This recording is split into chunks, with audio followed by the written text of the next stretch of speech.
tal? ¿Cómo están? Bienvenidos a una nueva edición de Coronavirus en el Mundo. Hoy vamos a hablar sobre la campaña electoral en Estados Unidos y nos acompaña el historiador Norberto Barreto. Gracias y bienvenido. Hola, buenos días. Gracias a ti por la invitación. Bueno, ¿cómo ve esa campaña electoral atípica, marcada por un contexto de pandemia, crisis económica, protestas también antirracistas? ¿Cuál es su primera evaluación? Bueno, estamos en una campaña, como tú has señalado, atípica, obviamente con candidatos, sobre todo Trump, atípicos también. En este momento difícil de hacer cualquier predicción atinada o que pretenda ser atinada, con Trump descontando la ventaja que tenía Biden y parece, desafortunadamente, que parece que va a ser una elección cerrada, lo que significaría que los escenarios para una elección cerrada son múltiples, sobre todo ante la posibilidad de que el presidente no acepte una derrota cerrada o que reclame fraude. La veo una campaña interesante, desafortunada en algunas cosas, eh, pero muy cerrada, se está cerrando. Yo diría que se va a ir cerrando, a menos que ocurra algo extraordinario, pero se va cerrando. Y ¿Desafortunada en sobre qué todo sentido? en estados claves, porque la elección en Estados Unidos, esta elección se va a decidir en 4 o 5 estados, básicamente, que son los que pueden mover la balanza hacia un lado a otro. Y la pregunta es si Trump va a volver a ganar estados que sorpresivamente ganó en el 2016, que fueron derrotas aparatosas para los demócratas, o si los demócratas los van a recuperar. Ya en las elecciones de medio ciclo en el 2018, varios de esos estados los demócratas volvieron a ganar, pero no sabemos nada, no hay nada escrito. Ahora, ¿cómo llega Donald Trump en comparación con las elecciones del 2016? ¿Ha cambiado en algo? ¿Tiene un discurso mucho más endurecido en torno a las políticas migratorias, situación con los latinos? ¿Cómo lo ve usted? Bueno, Donald Trump llega en una posición débil que está buscando fortalecer, porque en 2016 él es el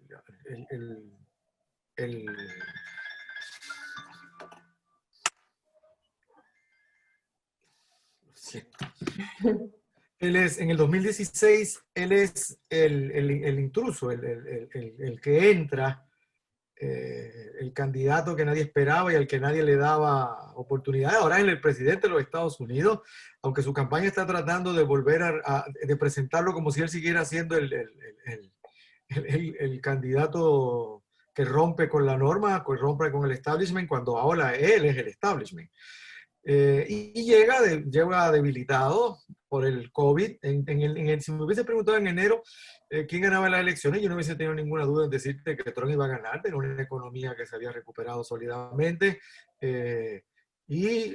A pesar de todos los escándalos que había entrado y todos los problemas que tenía, seguía manteniendo su base. Eso cambió totalmente con el COVID y con el pésimo manejo que ha llevado Trump. Eh, Todo este Claro, discurso del gran administrador se fue al piso por sus limitaciones personales. Pero, bueno, me iba a preguntar, perdona. no, sí, porque incluso son sus propios partidarios los que hoy cuestionan también su reacción ante la crisis. Claro, el COVID todos veníamos hace tiempo que muchos venimos pensando, o sea, ¿cuándo va a llegar la crisis que va a hacerle mella a este hombre? Y hasta el COVID había logrado superar escándalos, inclusive superar un juicio de residenciamiento, un impeachment, pero no ha sabido bregar con un virus, y ese virus si siguen los cálculos más optimistas, que van a haber 200, sobre casi 300.000 muertos para las elecciones. Hay gente inclusive que habla de 400.000 muertos para las elecciones. Y además que con las consecuencias económicas que eso ha tenido, ha hundido la economía de Estados Unidos, los niveles de desempleo se han recuperado, pero todavía siguen siendo altísimos. Y si nos atuviéramos solamente a esos dos elementos, lo lógico, siguiendo la, la, la, la vieja ¿no? El mensaje de la campaña de Clinton, is the economic stupid, es la economía. Si fuéramos por los números económicos no debería ganar. Pero lo que pasa es que Estados Unidos se encuentra en una guerra, en medio de una guerra cultural, en medio de una guerra ideológica, y eso lo favorece, sobre todo porque lo que ha venido haciendo es buscando por todos los medios opacar, colocar el COVID en un segundo plano, y para eso pues le ha venido como anillo al dedo toda la violencia y las protestas que se han desatado con relación al abuso policíaco, a la brutalidad policíaca y al abierto racismo de amplios sectores de la policía en Estados Unidos. ¿Cómo llega su contrincante? ¿Cómo llega Joe Biden? ¿El panorama pinta más favorable para él? Para mí Biden siempre ha sido un candidato flojo. Es el candidato del consenso, es el candidato del centro, es un candidato que en muchas ocasiones ha tratado de agarrarse de su relación con Obama, lo que le favorece. Pero Obama no es el candidato, es él. Es un candidato pues que no le apela a los sectores más progresistas. Ha hecho una buena selección de candidata a la vicepresidencia que lo fortalece. Su edad, bueno, esto es una competencia entre dos hombres blancos viejos, entre dos viejos blancos, básicamente. No es es un candidato de centro, a pesar de que Trump ha hecho, esos son los dos caballos de la campaña de Trump, o sea, presentar a Biden como una marioneta de la izquierda en el Partido Demócrata y lo otro como un presidente que no va, que el único que puede controlar la violencia que se ha generado durante la propia administración de Trump es Trump, que es un discurso absurdo, pero que entre amplios sectores de la sociedad norteamericana tiene mucho eco, sobre todo cuando hay todos estos motines y toda esta violencia de ambos lados, no solo de la gente que protesta, sino de los grupos paramilitares que hay en Estados Unidos, que Trump nunca los condena, y obviamente de la policía. La policía, lo que está ocurriendo en Rochester, la policía ha incitado a estos motines con una actitud abiertamente violenta en contra de manifestantes que en muchas ocasiones están protestando de forma pacífica. Y es la intervención de la policía excesiva, militarizada, la que genera esto. Pero esto le viene como anillo al dedo a Trump, porque lo que él está buscando es asustar al sector blanco, que es el sector mayoritario. Sobre todo, y con toques claramente racistas. Él necesita ganar el voto de las mujeres blancas de suburbio que votaron por él en el 2016, que parece que este año no van a votar por él. Lo que es una cosa interesante, las mujeres no votaron en el 2016 por una mujer candidata del Partido Demócrata, pero parece que este año sí van a votar por un hombre. Así es que Trump, Biden llega, tiene problemas, pero su gran ventaja es la reacción en contra de Trump. Yo creo que es una de las cosas que uno de los juegos que están, una de las apuestas peligrosas que están jugando los demócratas, es pensar que hay gente que va a votar por Biden simplemente por salir de Trump. De acuerdo, el mal menor, pero, y justamente eso es lo que por ahora sigue colocando a Joe Biden como, o en la cabeza de las encuestas nacionales, pero volviendo a las elecciones del 2016, Hillary Clinton estuvo a la cabeza de las elecciones, de hecho obtuvo además más votos que Donald Trump, pero el sistema electoral en Estados Unidos, no necesariamente la persona que más votos obtiene es la que gana, ¿es así? Claro. Ahora que quienes crearon la Constitución de Estados Unidos, Estados Unidos se vanaglorian siempre de tener un sistema democrático, pero realmente originalmente el sistema democrático de Estados Unidos era un sistema democrático bastante indirecto. Por ejemplo, los senadores no se elegían de forma directa, los elegían los senados de cada estado. Y eso en parte era porque quienes elaboraron la Constitución tenían un miedo al poder popular y trataron de controlar. Y en Estados Unidos tienen este sistema absurdo, que ya no tiene ningún sentido, en donde cada estado, dependiendo de su población, tiene un número de electores. Y el conjunto de esos electores es lo que decide el voto. O sea, si yo gano California, por ejemplo, si Biden gana California, aunque sea por un voto, se lleva los 200 electores que hay en California. Y va acumulando electores. Por eso es que hay estados clave, hay 5 estados clave. Está Florida, que es clave, está Michigan, que es clave, Pensilvania, que es clave, Wisconsin, que es clave, y Pensilvania. Sobre todo Wisconsin. Por eso es que Trump, los dos fueron a Wisconsin al último lío, la semana pasada lo tuvieron en Wisconsin, porque el Wisconsin es un estado clave. Y Wisconsin era un estado demócrata hasta el 2016. O sea, creo que los republicanos lo habían ganado desde Eisenhower en Wisconsin. Y Trump se lo llevó por poco, pero se lo llevó. Pero voy y repito, el candidato puede ganar por un voto y se lleva a todos los electores. Y al final el que acumule mayor número de electores, aunque no tenga, como fue el caso de Trump en el 2016, la mayoría del voto popular, ese es el presidente. Entonces, por lo tanto, aquí depende. O sea, todos sabemos que Biden va a ganar California. Y todos sabemos que Trump va a ganar Texas. Y muy probable Florida.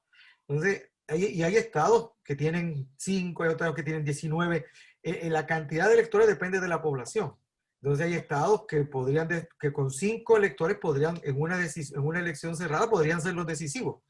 Como el caso que ocurrió en el 2000 con Florida, que Bush hijo ganó porque ganó Florida, en unas elecciones altamente cuestionadas.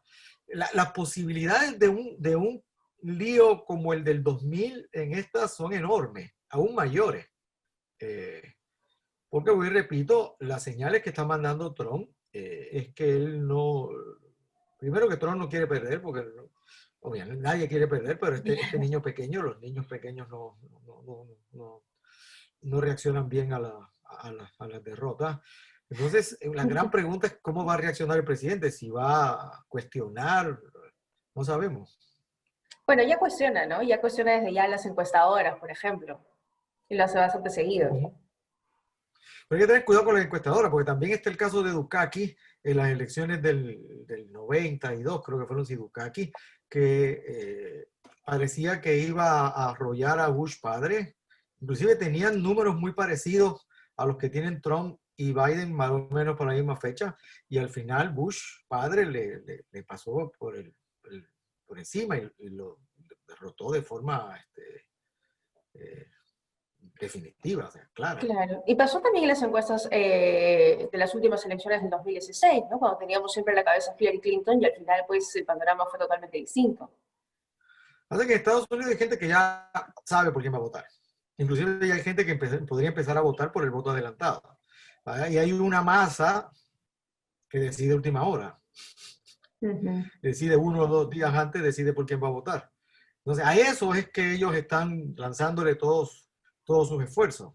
Y Trump tiene un 30%, 35-40% o sea, no ha perdido su apoyo. El core, como le llaman los americanos, el centro de su apoyo está ahí y no lo ha perdido. Podría mañana, yo lo digo en forma de broma, pero creo que sería cierto, podría mañana dar una conferencia de prensa desnudo en la Casa Blanca y ellos seguirían votando por él. Les diría que le parecería gracioso que el presidente saliera desnudo a hablar, o sea, porque todo lo que él hace está bien. Ahora, ¿quién apunta al voto latino? Porque leía, por ejemplo, que en estas elecciones habrá un voto latino histórico importante que va a superar los 32 millones de votantes. ¿Quién está apuntando a atender las necesidades de esta población? Biden más. Trump ya se aseguró el voto de Florida de los cubanos con la política que tiene contra Cuba. Y con eso piensan que el voto hispano, que Florida va a ganar. Trump es muy probable que gane. Lo único que podría variar eso es el voto de los puertorriqueños que han llegado por masa, compatriotas han llegado por masa, y si votan, tenderían a votar por Biden. Creo que Trump no está apuntando, Trump apunta un poco, pero no apunta tanto. Su base siguen siendo, y es la gente que tradicionalmente vota por él, los blancos, clase media, la mayoría de ellos sin educación universitaria. Y los otros son los negros. El voto hispano, excepto por Florida, el voto hispano estaría del lado de Biden, diría yo. En Texas, Colorado va a ser importante. En Colorado hay una fuerte lucha y hay una presencia fuerte de votantes. Ahora, el otro factor que siempre hay que tomar en cuenta en Estados Unidos a la hora de las elecciones es si la gente vota y cuánta gente vota. Claro, no es obligatorio. Porque no es como aquí o como en otros países que es un día feriado, la gente trabaja, hay COVID, La administración Trump ha hecho todo lo posible por hacer difícil el voto por correo porque les perjudica, ahora les perjudica. Y obviamente los sectores minoritarios son los que más difícil tienen votar. Sobre todo porque muchos de estos estados republicanos se han asegurado de tomar medidas para negarle el derecho al voto. Ya, Estados Unidos, repito, Estados Unidos se llenan siempre la boca critican todos los sistemas electorales y democráticos de otros planetas y el de ellos es un desastre total y absoluto, vergonzoso y muy antidemocrático. Pero bueno. ¿Se atrevería el profesor Barreto a dar un pronóstico de quién por lo menos se perfila a ganar las elecciones? Muy difícil. Quisiera o quién yo creo que va. Bueno, es muy difícil. Yo creo que Biden tiene una posibilidad de ganar. Bueno, repito, lo que diría la lógica, pero las elecciones no se dejan llevar siempre por lógica. Y la experiencia histórica, viendo yo historiador, la experiencia histórica apunta a que Trump debería perder. Porque ningún presidente que ha llegado a la reelección con la situación como la que tiene Trump ha sido reelecto. Nadie. Si él es reelecto con un desempleo como el que tiene, con un país cayéndose, la gente muriendo, ardiendo por todos lados por la crisis racial y por los problemas, con gente pasando al borde del hambre. Ayer estuve viendo un artículo del New York Times, un ensayo fotográfico de la gente que está al borde del hambre, que no están todavía en el hambre, pero que están al borde del hambre en Estados Unidos, y son millones de personas. Afortunadamente la mayoría de esos no votan, no tienen tiempo para votar. Debería ganar Biden, pero nada está dicho, nada está definido. Es una elección muy difícil de predecir. Hay un profesor, no recuerdo su nombre, que es un historiador que ha hecho predicciones en los últimos 30 años y él dice que gana Biden. Ojalá, no sé. Sí, lo que te puedo decir es que Estados Unidos y el mundo, no sé cómo vamos a aguantar 4 años más de Trump en la presidencia. En última instancia, pues, con todas las limitaciones que tiene, Biden diría yo que es el mejor candidato. No hay candidato perfecto tampoco. De acuerdo, pero se perfila en todo caso como una mejor opción. Muchísimas gracias, como siempre, profesor Barreto, por acompañarnos. Tu orden siempre, que tengas buen día. Cuídate mucho. Adiós. Muchísimas gracias. Gracias a todos también por acompañarnos en esta edición de Coronavirus en el Mundo. Nos vemos.